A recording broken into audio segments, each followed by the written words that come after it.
The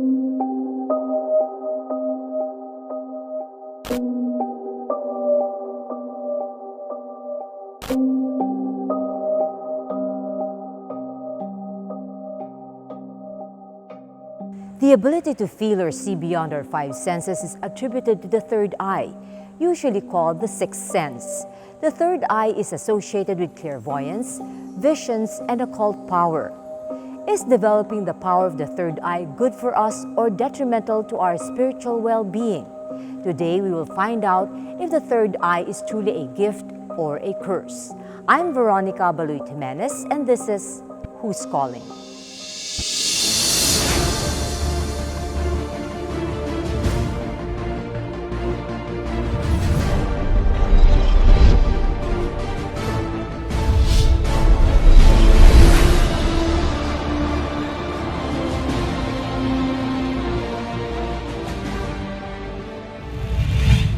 Does everyone have a third eye?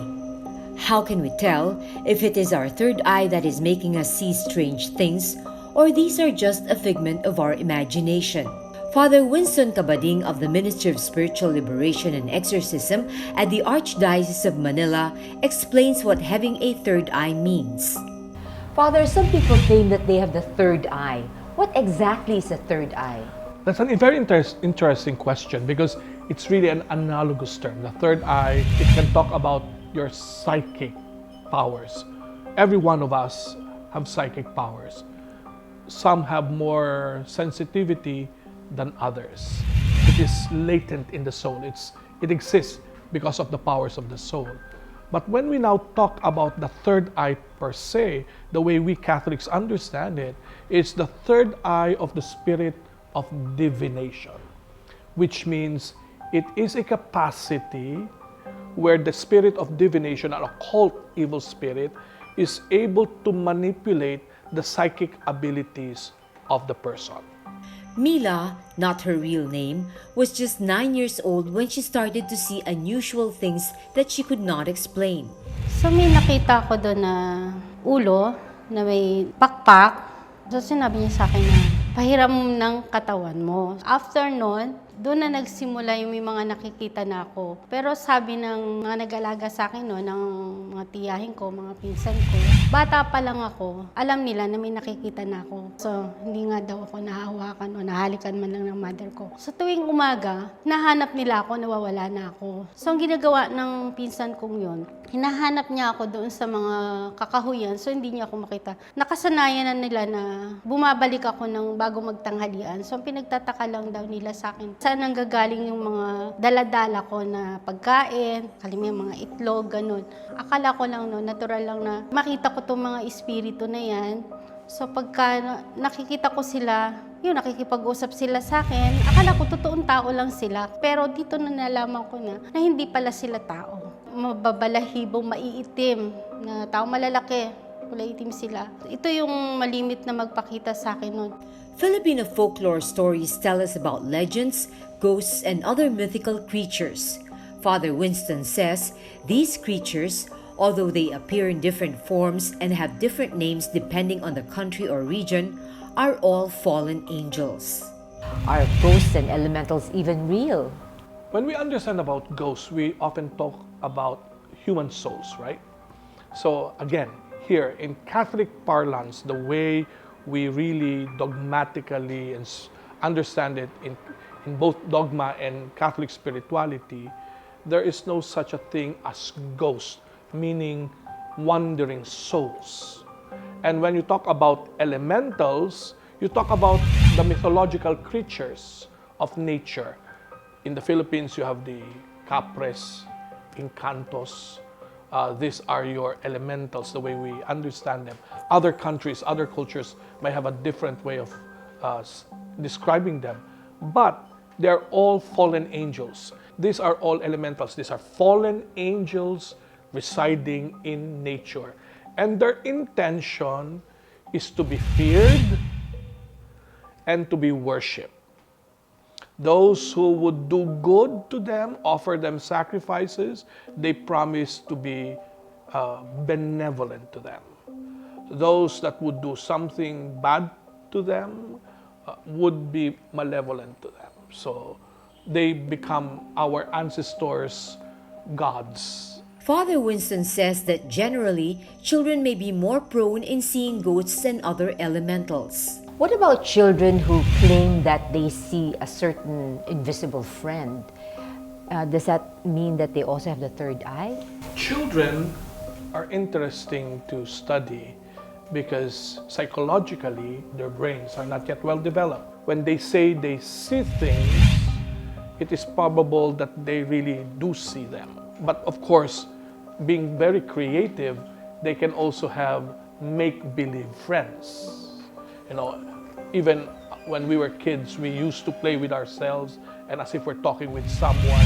Whether your child is seeing something or someone, and or it's just doing a make-believe fantasy. How do you help that child? Eventually, there will be a change in the character of the child. He would start to tell stories of this invisible friend. So when this happens, you have to ask yourself, why is my child seeing this thing? Is it because he or she is always alone? Is there something, a different kind of power working in him? It's not really easy to immediately say that the child is making these things up.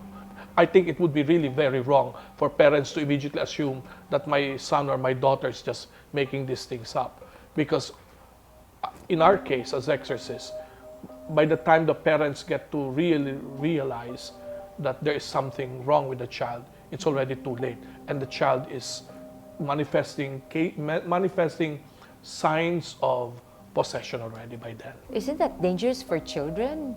Yes, it is, but you know, they will always think of it as a kind of child's play. So there will be a kind of ritual. This is what you do, facing probably the mirror with a candle at this time of the night. A person would probably say, but nothing happened when I did that ritual. But wait, it would be gradual. Later, you will start to hear. That's always the first thing. You'll start to hear. And then you'll start to also see. First, distance. You will see shadows from a distance. Then slowly, as days go by, these shadows become figures, distinct figures, and they come nearer and nearer and nearer. So it means that your third eye has been opened.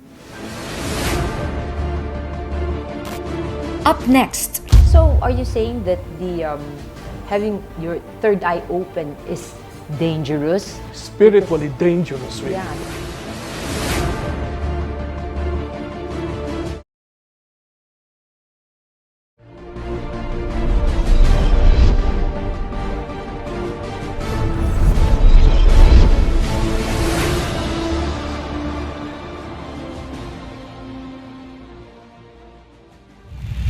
Mina found it disturbing that strange beings would appear to her and not to her family or friends. So she decided to consult a faith healer to find some answers. So akala ko tao sila, may mata sila, may ilong sila, may tainga sila. Pero ang napansin ko sa kanila, wala silang hati sa dito. Aside from her ability to see unusual things, she claims that these beings bring her to some dark, unknown places. Akala ng pamilya ko, ako pa din yung kausap nila. Pero ang totoo, dinala ako ng espiritong ito doon sa lugar nila. Pero noong time pa lang yun, nagpadala daw ako sa pare para ipagamot ako. So sabi ko sa ate ko, hindi ako yon. Noong time na yun na dinala na nga doon ako sa pare na ang lamig-lamig ko na, ang tigas-tigas na ng katawan ko. Ando na ako sa lugar nitong mga espiritu na to na inilagay nila ako sa isang napakataas na bato. Mabuti na lang, may nakita ako. Dalawang maputing-maputing usok na hugis tao lang. pero walang mukha. Kinakawayan niya ako. Nung makita ko silang ganon, sinabi nila sa akin na, iuuwi na kita. Tapos yun, nakita ko doon, nung inuwi niya na ako, nakita ko yung katawan ko. Father Winston clears the issue of a person's ability to see their dead relatives. Some people say that if you have the third eye, you can talk to spirits. But is that dangerous too? Yes, because evil spirits can pretend to be human souls. Generally speaking, those with third eye would simply say, I see some black figure. So they would conclude that that is evil. The one that makes the judgment is you, then you can easily be deceived. So that when you say, I see a deceased loved one, how would you know that that deceased loved one is really that loved one? Father Winston warns against the dangers of having an open third eye. He says this may provide an opening for the demon to possess the person. So, are you saying that the having your third eye open is dangerous? Spiritually dangerous, really. Yeah, that's the only time that the devil will possess you. If you Why have, is that? if, for example, in your one day you saw someone, a spirit of a deceased person, you have assumed it's a deceased person, and you said, and that deceased person said, I want to talk to my relatives. Can I use your body so that I can speak to them? And you allowed it. That's already willful possession. What if one day you renounce this power? It's still possible for you to be possessed because the evil spirit already has permission to come in willingly from you. The faith healer tried to convince Mina to befriend the beings and take advantage of their power, but she refused. She went to another faith healer who also insisted that she take advantage of the power of the beings. This faith healer prayed over her, strengthening the power of her third eye and making her discover her power to heal and predict the death of a person. But all these powers did not come for free. No, yun nga, hindi ako nakakatulog sa gabi, hindi ako pinakakain. Tapos may times na talaga ang katawan ko sobrang bigat, na marami na ako nakikita ng mga hindi tama. May mga nangyayari sa amin na hindi rin tama sa pagsasama naming mag-asawa, mga problema. Tsaka yung sakit kasi, ito yung lalo pahirap sa akin na hindi ko akalain na ito yung magdudulot sa akin ng ikababagsak ng katawan ko talaga. Up next, You will experience certain bodily inconveniences. You can have marks on your bodies. You can start to dream being harassed or being raped in your dreams.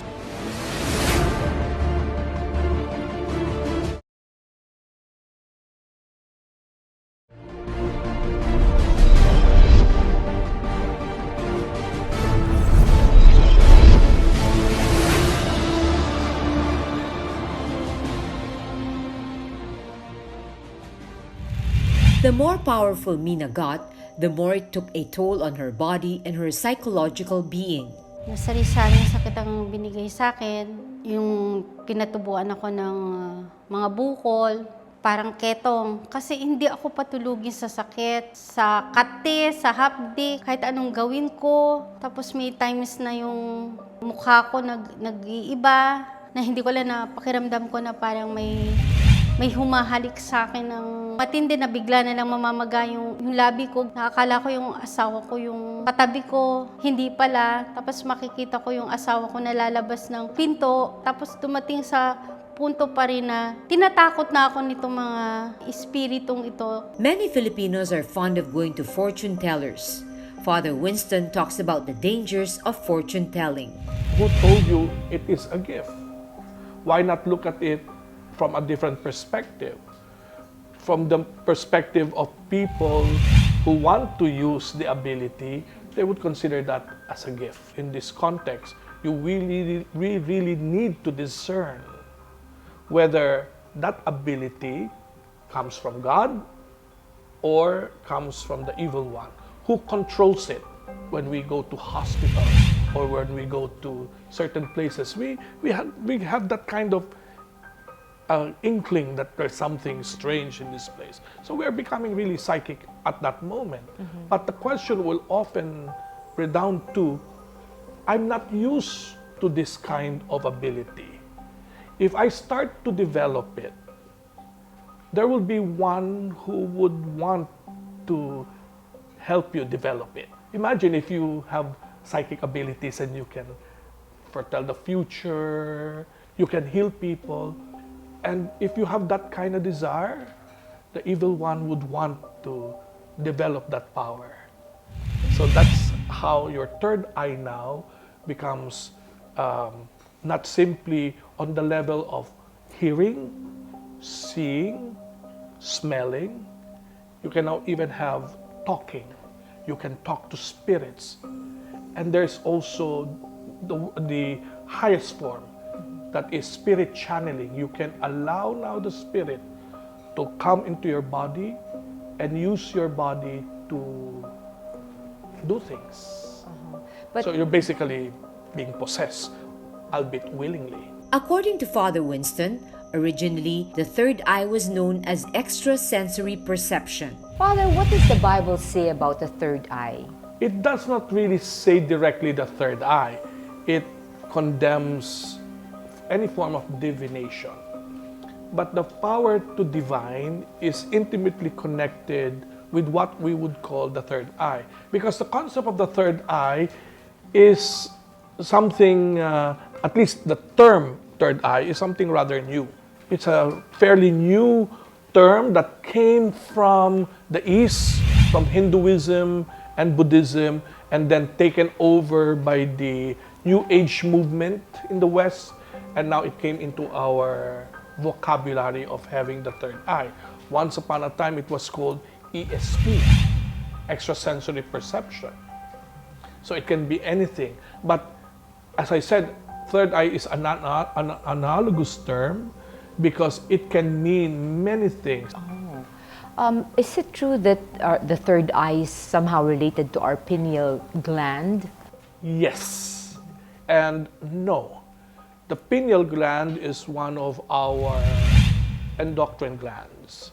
And this is related to the idea of the chakras. No? And the pineal gland makes us sensitive when it starts to develop during our adolescence. Since it is a matter of spiritual vision, you see invisible things, then it is also spiritual in nature. But who controls the third eye is something spiritual in nature. And we, in the Ministry of Spiritual Liberation and Exorcism, consider that the spirit that controls it more often than not, especially if you're an occult healer, you are a fortune teller, you are a local healer, you cannot say that it comes from the Holy Spirit. It's really from the evil one. And Catholic theologians and the Catholic doctrine really clearly says that those who practice divination, if you use inadequate means, spiritual means, and this is always connected with the evil one. Father Winston says it is easy to open one's third eye, but the consequences of doing this may be deeply regrettable. By not desiring it to have it open, from that point alone, your conscious effort not to have your third eye open is protection.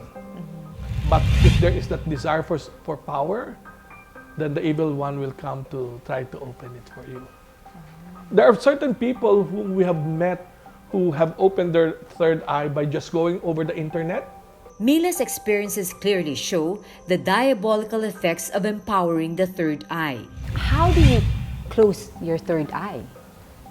Basically, if you get to renounce the use of the third eye and the power of the evil spirits that gave you that power, you renounce it honestly, and then you consecrate the ability to God, that effectively closes the third eye.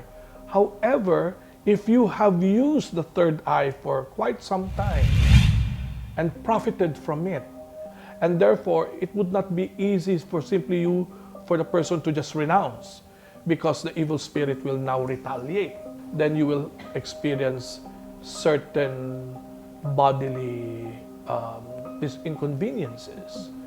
You can have marks on your bodies.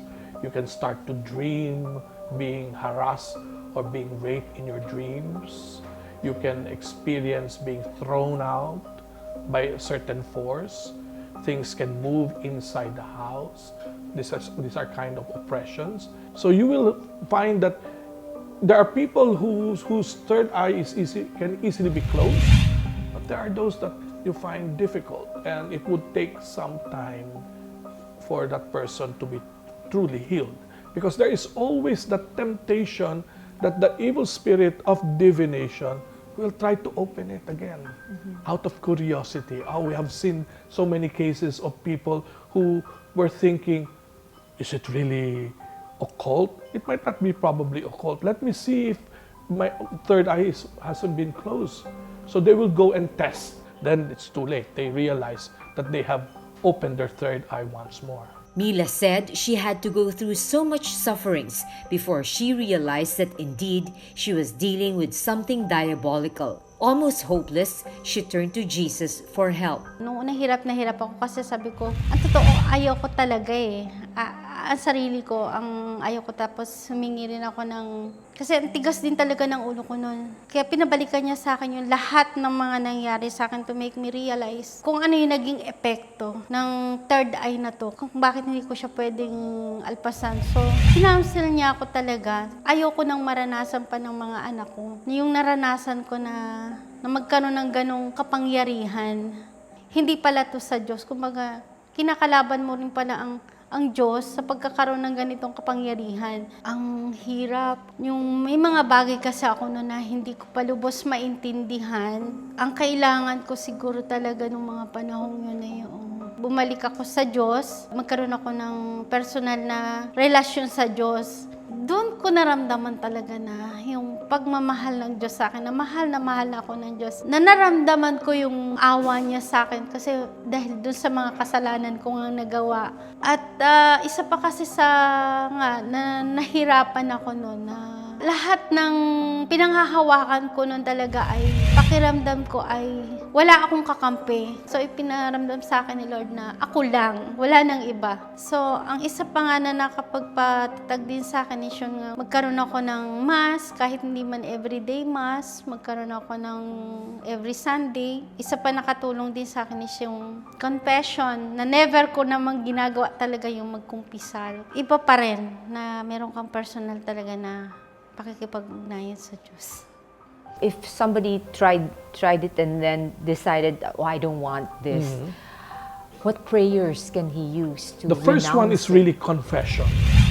You go to the sacrament of reconciliation and ask God for forgiveness, for opening your occult powers, for desiring occult powers. Then you renounce it. After you have renounced it, then you consecrate yourself to the Lord or to the Blessed Mother, consecrating your whole faculty to God. And that would effectively, of course, close it. And the only way really to say, I don't want you in my life, is to put God back into your life. Otherwise, the evil spirit will always come and tempt you in either simple temptations or severe temptations. Father Winston says it is never too late to renounce evil wrongdoing and turn back to God.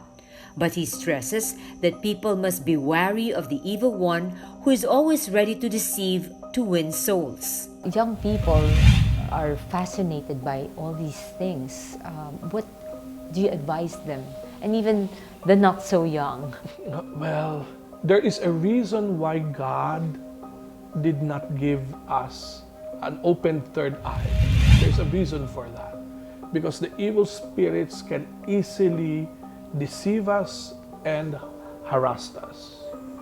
There is a reason why the Lord God in the book of Leviticus, in the book of Deuteronomy, in the book of the prophet Isaiah, for example, warned the people of Israel from consulting people with third eye open. The necromancers, those who talk with spirits, the conjurer of spirits, the fortune tellers, those who make potions, hexes or spells, which we call witches, because they can contaminate you. A constant, multiple visit to them would effectively open your third eye. Some of them would start to be healers as well. So if that were true, if that is true, then it means that they have been contaminated by the spirit of divination, which they frequented in the healing process.